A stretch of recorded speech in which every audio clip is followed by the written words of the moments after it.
ओजसे वीर्याय गृह्णामि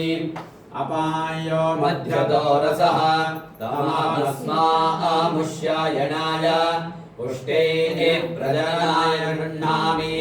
अपायो यज्ञयो रसः तमामस्मामुष्यायणाय ओजसे वीर्याय गृह्णामि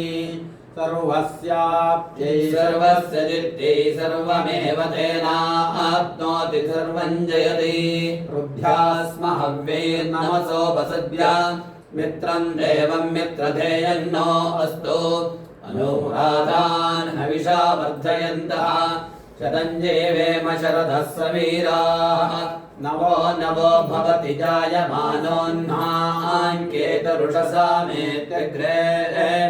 भागं देवेभ्यो विदधात्यायन्त्र चन्द्रमास्तिरति दीर्घमायुः